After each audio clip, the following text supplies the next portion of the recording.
Everybody, thanks for watching. And just a quick reminder, today is officially the last day that you can get in on the Never Pay Again Lifetime Membership sale.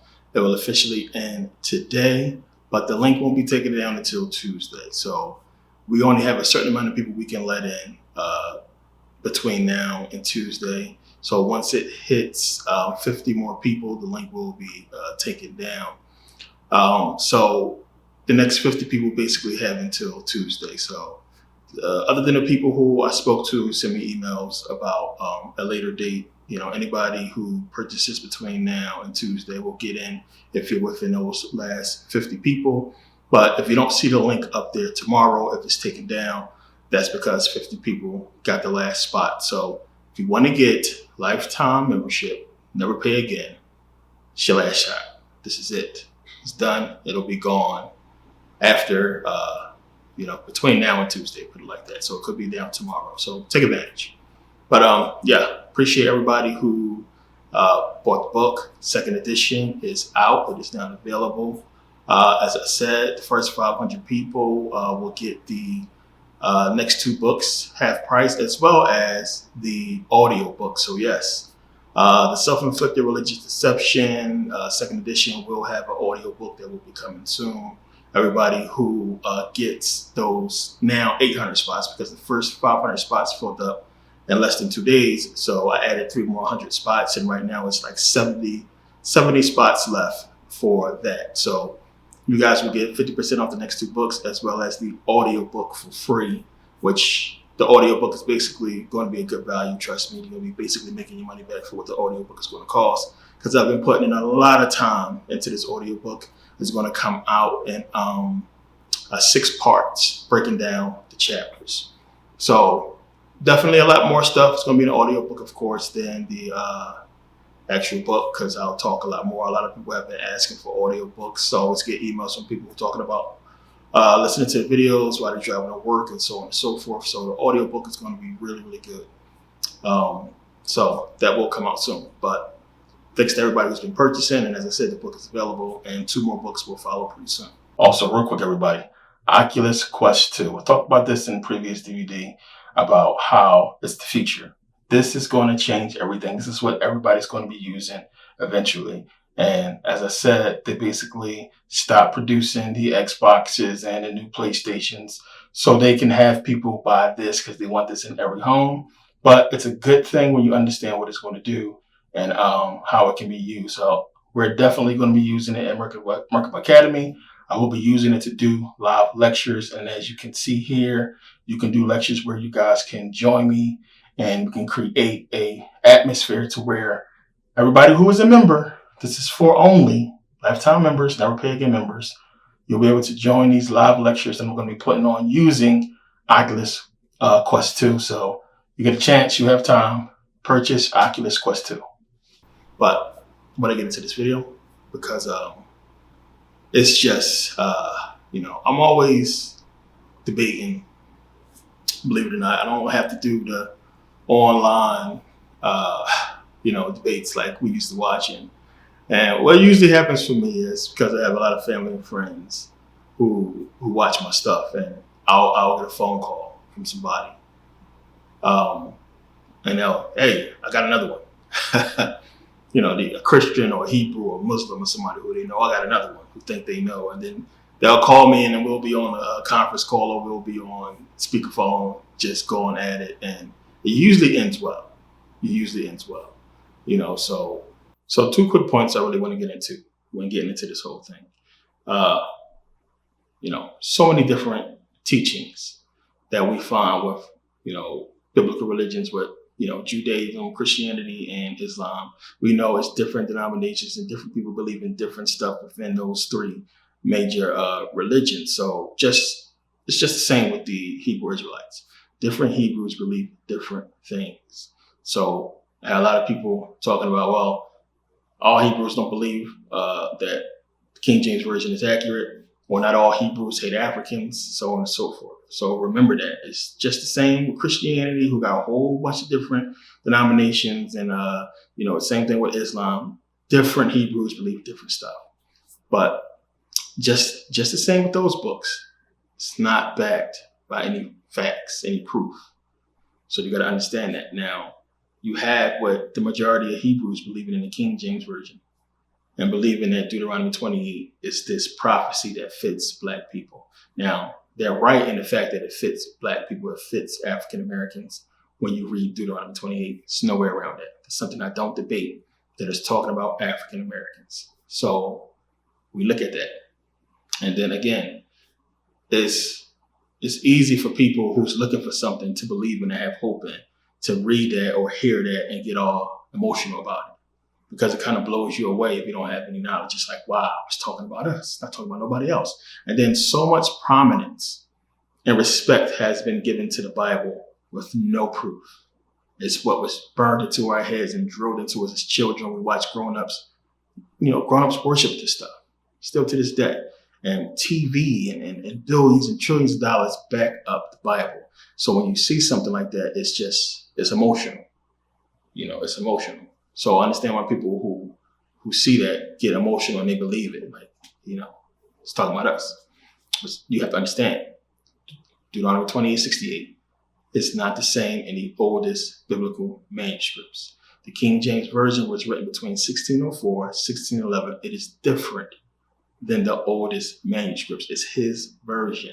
So I already showed you guys, Deuteronomy 28:68 is not the same in King James Version as it is in the older manuscripts. This is why the Hebrews have to say, well, King James had a spirit put on him, and the scribes had a spirit put on them to give us the correct translation. Because they know, the ones who are scholars and dig this stuff up, they know it's not the same. So you have to just make it that King James got it right, and all the stuff before him is wrong, even though when you read the official reports, they use this stuff to create the King James Version. Why would they, if God put a spirit on them to just write this stuff flat out from thought, why did they use the Masoretic text? Why did they use Textus Rescriptus and Vetus Latina and the Vulgate and the Septuagint? Why did they go through all this stuff if God just put a spirit on them? They used those books. You got to understand who King James was and what that's all about. But it's not a prophecy. Deuteronomy 28 is not the same as Moses supposed to have wrote, 4,000 years ago or what have you. It's not the same thing. And that's what you guys are believing that when you read Deuteronomy 28, there's something that was written over, 4,000 years ago by Moses. And it was a prophecy written so long ago and it came true. So you're all emotional and reading and thinking that this was something that was written beforehand. When no, it was written between 1604 and 1611, where slavery was already going on. And they knew everything. They knew about the yoke of iron. They knew about what was happening to the slaves. So it's not a prophecy. Another thing, and this is one that a lot of Hebrews say, how they can't stand Africans. The African Americans is different from Africans. So Black people in America is different from Africans in Africa. It's a whole different species, different people, not the same people.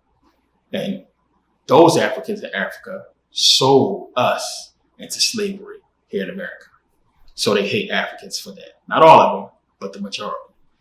And the thing with that is, that just takes a little teeny bit of research.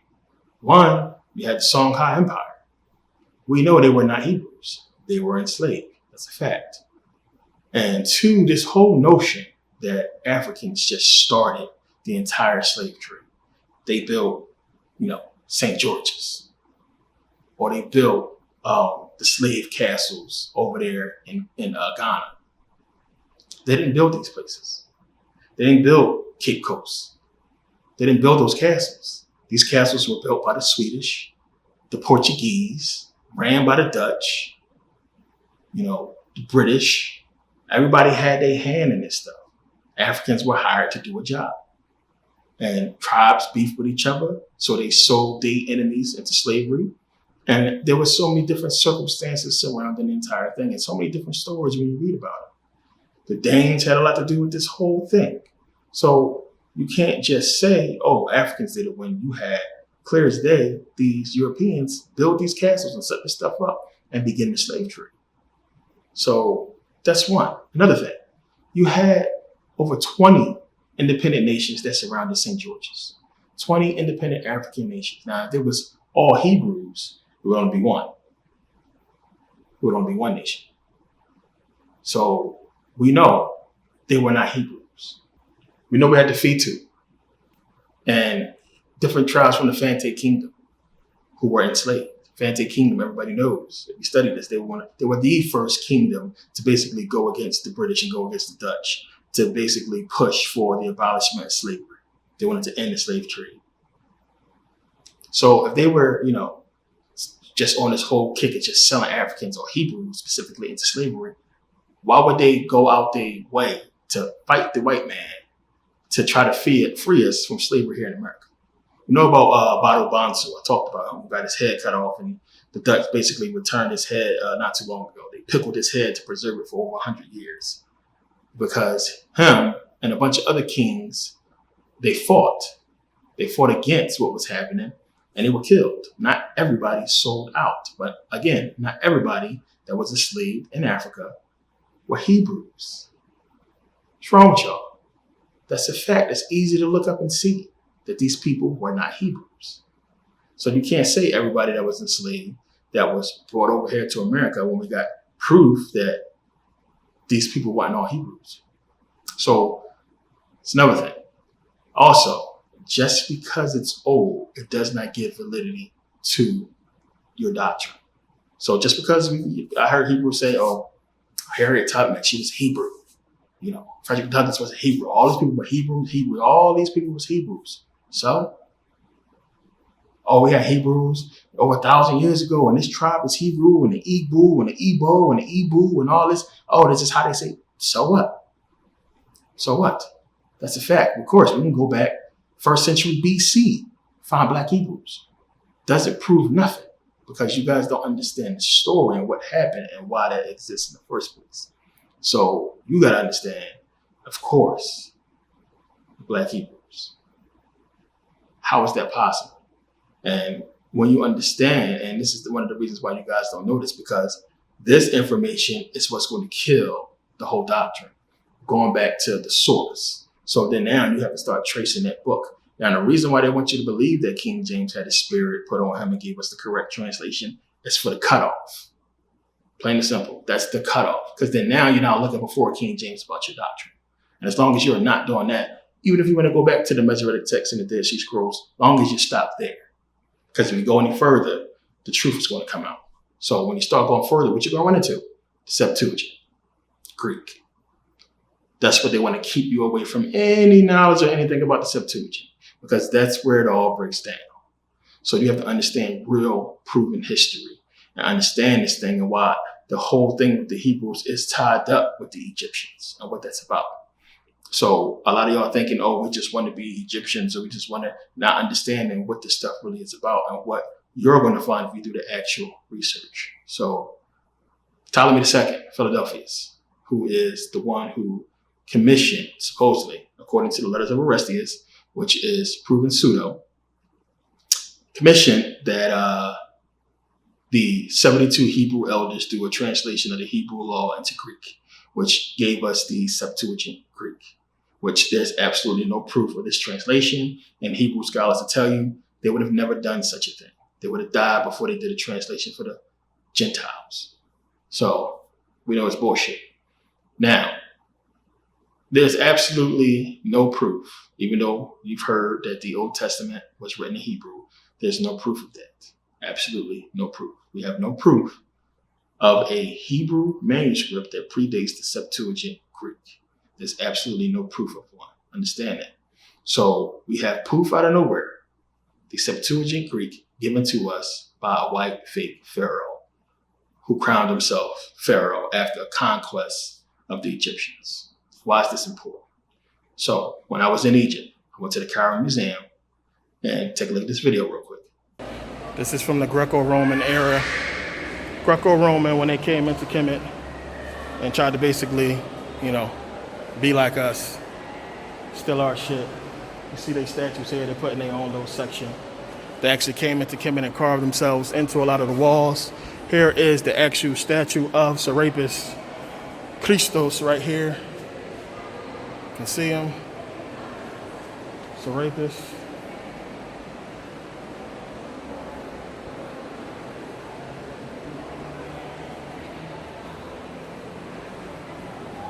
You can see when they had Zeus, Ammon. So you can see where the stuff came from. Zeus, Ammon. Look at this wannabe pharaoh right here. But look at the face, clearly. This is the Greco-Roman era. You see how they try to decree themselves like us. Make stelas. See, it's all in Greek. Bullshit, all here. Everything that we tell you about this stuff, it's all here. It's no bullshit. It's here telling you the truth about how they stole from Kemet.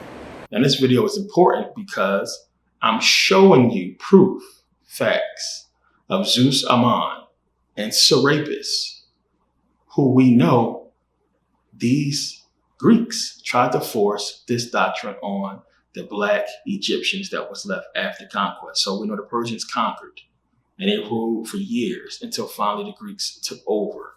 And after Alexander died, you had the Wars of the Diadochi and you had the spreading of Hellenization. Now, understand the Wars of the Diadochi. Big key in this whole thing. They're going out and they're conquering Europe and Northern Africa. Plain and simple, from African people. So when you're reading the Bible and you're reading the Old Testament and it's talking about all this conquest that the Hebrews are doing, it's the Greeks that it's actually talking about, because it's the Greeks who's doing this conquest. And the reason why they're giving you the Hebrews is for you to really connect the dots to understand. It only fits one people, just like we fit Deuteronomy 28. The conquest of the Hebrews in the Bible fits one people, and that's the Greeks. So you know how to match it up, which I did in the previous video. We're not going to get into all that. Now, it's important because you have the Wars of Diadochi, you have the spreading of Hellenization, which was the spreading or the teaching of Serapis, because you had the cult of Serapis, and you have Zeus, Ammon, and it is the Greeks trying to force these beliefs on the African people, the Egyptians, the black Egyptians that existed, back during that time, which what we call Israel today was a part of the Egyptian empire. Plain and simple. So you have black Egyptians there, black people in Israel. So now when Serapis didn't work, when Zeus, Ammon, and all of them didn't work, they came up with Judaism, what we call Judaism, which probably was called something else back then. Plain and simple. So you had this happen. And you have many Greek scholars and many scholars during this time trying to figure out who the Jews are. Because just out of nowhere, you start getting this reference to the Jews, who people just start calling these people Jews. But who are they specifically talking to? Now, this is where you have to know real history. Plain and simple. Just like y'all come up and y'all say, well, ain't no way in the world somebody that looked like Jesus would exist in the Middle East during this time, right? But you can say the same thing for the people that's there now. Why are people not realizing that? There was all black there. There's black people there.